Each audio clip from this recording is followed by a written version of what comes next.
Heyo, it's another edition of this week's comics by yours truly, Hartley Holmberg. So what do we got going on this week? Well, first off, we got Geiger. The first issue was a hell of a lot of fun. It's great to see Jeff Johns back doing some creator-owned stuff. Him and Gary Frank produced a really fun first issue.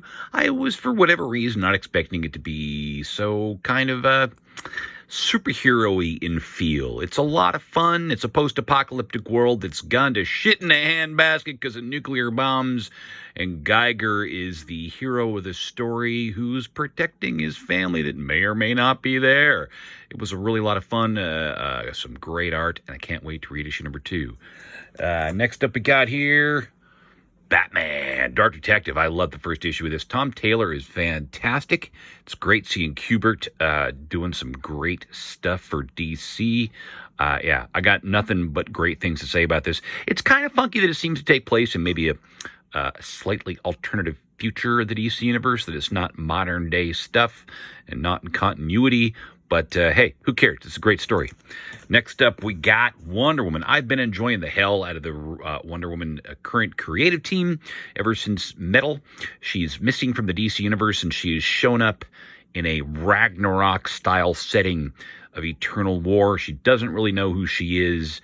It's a lot of fun seeing Wonder Woman interact with the Asgardians.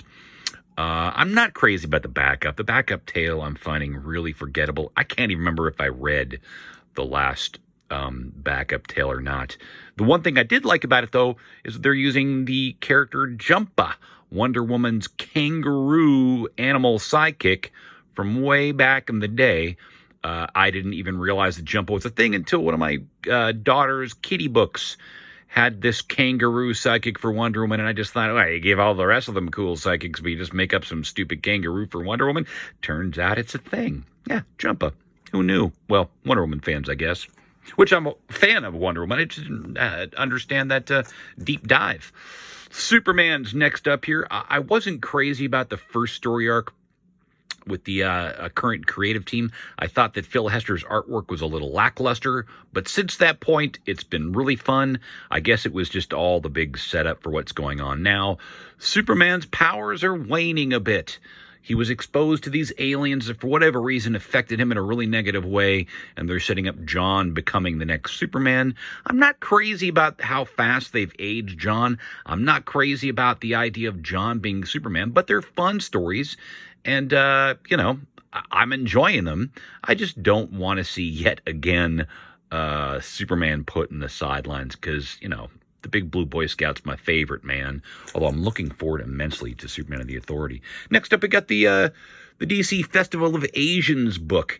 I'm really looking forward to this. I don't really have any preconceived notion of anything about this, other than there's that cool new Monkey Prince character. I don't know why I called him cool new, because he might suck for all I know.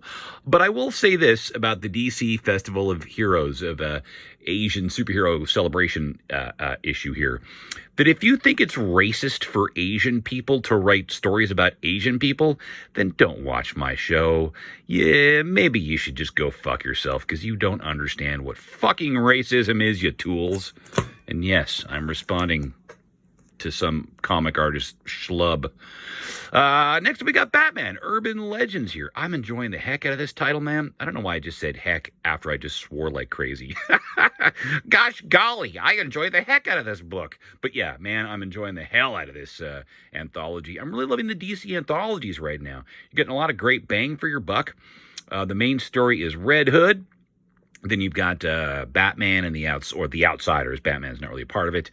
And then the Grifter tale in the back, with the second tale of each issue being a rotating one-shot story that's been a blast. I'm enjoying the hell out of this. Like I say, great bang for your buck and really fun. And great art by Ivan Reis there in the first story with Red Hood. Next up, we got Rorschach. Oh, man. Tom King's been nailing it with Rorschach. The first couple issues, I wasn't really sure where it was going. I didn't think I was enjoying it. But, man, he's really telling a great, big, huge story that I'm loving. It's also a really big, interesting analog for just comics in general. He's touching the base of a lot of actual comic history with Steve Ditko and Frank Miller and what they would have been like in the Watchmen world. It's a blast. I'm really enjoying it. And then we got some trades here. Barb Alien. I absolutely love the Black Hammer world.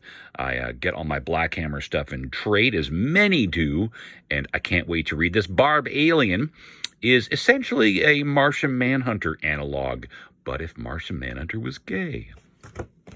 Next up, Fan 4, the latest Fan 4 volume. Can't wait to read this. Enjoying the hell out of it.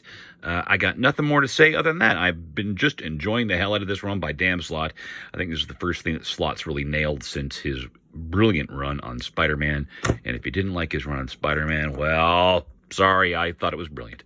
And then we got Dark Knight's Death Metal, the Multiverse Who Laughs trade paperback, which I can't wait to reread. I'll take quite some time to reread this because I read all the singles and I loved it. My only gripe about the way they're producing this stuff is I really wish that DC would have just put out an omnibus of the entire thing in order, because reading this series weekly, Death Metal, with all these tie-in issues was brilliant. And you lose a bit of the context of how these one-shots fit into the greater story arc when they're placed in a collected edition like this and not just put in chronological order with the entire series. And then I got some Reedsies copies. Ooh, what have I got next here? Look, blank spot on the table. I got some Heroes Reborn stuff here that I'm really looking forward to checking out. I thought the first issue was an absolute blast, and I can't wait to get into Hyperion and the Imperial Guard, the main issue here. That's to say Heroes Reborn #2. And Peter Parker, the Amazing Shutterbug. The basic concept here is that everything fell over there. My Titans fell over. My Humans versus X-Men. Oh, it all fell over. But yeah, this stuff was a lot of fun, and I look forward immensely to reading them. And there you go. This week's comics, and a little minor disaster that wasn't a disaster at all, that just revealed, look at that, it revealed my flask. Hope you all are having a great week, and tell me what you're into this week. What are you looking forward to? What are you reading right now you enjoy? Let's start a dialogue, folks.